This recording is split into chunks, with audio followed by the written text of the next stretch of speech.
Yesterday marked the 1 month since Hamas attacked Israel, killing over 1,400 Israeli citizens, 36 American citizens, the largest death toll taken upon Jewish people since the Holocaust. But clearly Israel has taken offensive efforts to basically eradicate Hamas from the Gaza Strip. It's come with significant loss of Palestinian lives, clearly, but Hamas uses the Palestinians as human shields. Yesterday, 70 trucks came in with humanitarian aid that included medical supplies, food, and water, which will be continuing. And we've urged the Israeli government to look at pauses to try to protect and save as many Palestinian lives as humanly we can. And therefore Israel has a right to defend itself. Negotiations are taking place to get Hamas to release all of the 240 hostages that they are holding. And mind you, they're holding these hostages, children, elderly,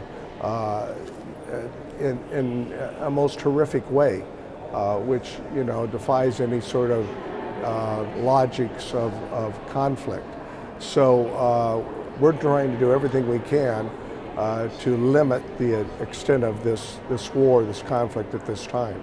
Hamas has made no secret. It's in their charter that they want to annihilate the Jewish state of Israel. It's in their charter. There's a lot of people, or some people calling out for a quote-unquote ceasefire. They've had a ceasefire on Amarillo since 2006. They got the land there, the Gaza Strip, and the Palestinians were put in there. They elected Hamas to be their leadership. And it's been all quiet, quote-unquote, on the home front until recently. So 2006 till now, what's that, 17 years? They've had a ceasefire. They've been getting aid. They've been getting from other foreign nations, including us. And instead of building up, their churches, well, I should say that I guess they're mosques or synagogues or whatever, hospitals, neighborhoods, they've been busy building tunnels. They've been busy putting it into weaponry. They've been busy planning this stuff. And what you saw on October the 7th was absolutely extreme evidence of that, their hatred for Israel. And that's not going to cease until Israel, in my opinion, annihilates every last one of the Hamas.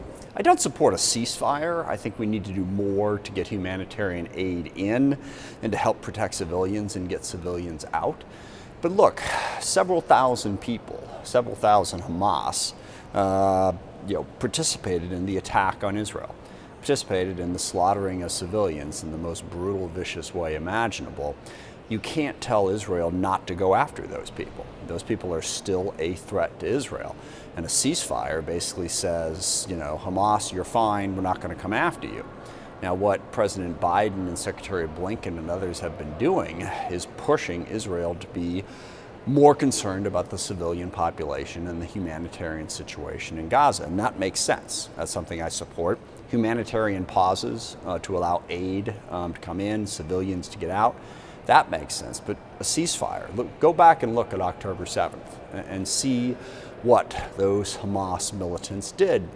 And to say that you should just let them walk, I can't support that at this point. Israel does something what they drop, it's called a knock bomb. I don't know if you're aware of that. What it does is it hits a location and makes a big knock knock noise, and then they've been dropping pamphlets. Palestinians, you need to leave, you need to exit, you need to go. And so if they ignored that warning or those warnings, nobody wants the death of civilians. Israel's very good at that. They go above and beyond. It costs them members of their own IDF, by the way they do that. So unfortunately, there are some casualties, and it happens. But the Israelis have done everything, in my opinion, everything they can to keep that from happening. But again, you're dealing with Hamas terrorists who will use their own citizens as human shields. We have beefed up our U.S. military presence with aircraft battle groups in the region. We have troops in the region already, in Iraq and Syria, primarily to try to continue to combat ISIS, which is still a problem in the region, though not as great as it used to be. And then Iran militias are attacking U.S. troops in that region. We need to be in a position to defend them, number one. Number two, we want our presence to serve as discouragement from this conflict spreading. And what I mean by that is Hezbollah, heavily supported by Iran up in Lebanon. We don't want them to start another front in this war, and we don't want Iran to start another front. Our military presence is a deterrent against them doing that.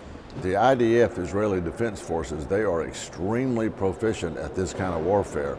And I think they've been coordinating with our military, and they're doing everything they can. The problem is you're dealing with killers and murderers. When you're talking about they would behead babies, cook babies in the oven, that they would kill pregnant women and take the baby out and then cut her baby out first and then in front of her